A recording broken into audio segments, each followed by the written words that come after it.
ஜோதி, இப்பவும் சொல்கிறேன், நல்லா சொல்கிறேன். தெரிஞ்சிக்க, புரிஞ்சிக்க. மவளை, நீ எனக்கு கால் பண்ணு.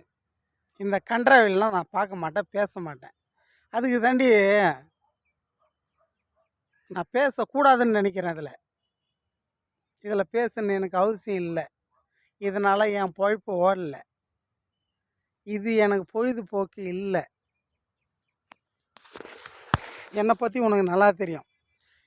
இதை பின்னாடி உனக்கு பின்னாடி யாருன்னா இருந்தாங்களா, அவங்களும் என் கை பார்க்கட்டும். சரிங்களா? கஷ்டப்பட்டு ருஸ்தமாக என் அம்மா என்னை பெற்று வளர்த்தாங்க. எவ்வளோ கஷ்டப்பட்டேன், எவ்வளோ அடி உதை, அவமானம், கண்ணீர், அதெல்லாம் எண்ணிக்கையிலே சொல்ல முடியாது. தமிழ் வார்த்தையே இல்லை. ஒரு 1000 பிரச்சனையை நான் ஒருத்தனா நின்று ஃபேஸ் பண்ணேன். எனக்கு கூட ஒருத்தனை வரல. எனக்கு வர தேவையில்ல. நீ ஒருத்தி மட்டும் வந்தனியா, எனக்கு அது போதும். சரியா?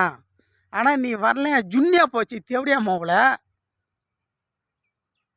நான் அப்படி தாண்டி பேசுவேன்.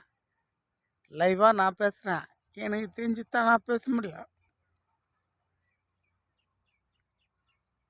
ஆனால் நீ வரலன்னா, நான் அப்பவும் சொன்னேன், என்னை யாருன்னு முழுசாக படித்து தெரிஞ்சுக்கிட்டா 1000 பொண்ணு கியூவில் லைனில், எப்படி பிரகாஷ்ராஜ் சொல்கிற மாதிரி என் அப்பான்ட்ட சொன்னால் 1000 பொண்ணு வரணும் என் பின்னாடி அப்படின்ற மாதிரி பிரகாஷ்ராஜ் சொல்கிற மாதிரி வானவில் படத்தில். அந்த மாதிரி என் அப்பா யாருன்னு தெரிஞ்சாக்கா என்னை கட்டிக்கிறதுக்கு 1000 பொண்ணு வருவழுவேன்.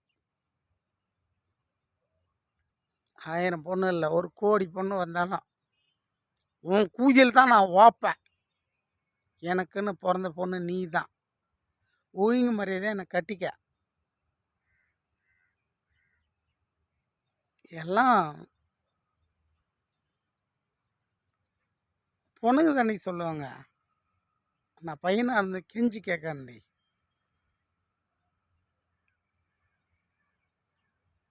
நீ ஈர்த்த வைக்கலாம் வந்துட்ட. எனக்கு நீ வேணும். இது என் கையில் இல்லை ஜோதி. ப்ளீஸ் புரிஞ்சிக்க. நீ படிச்சிருந்த முட்டாளாக இருக்க. நான் படிக்காத என் அப்பன்.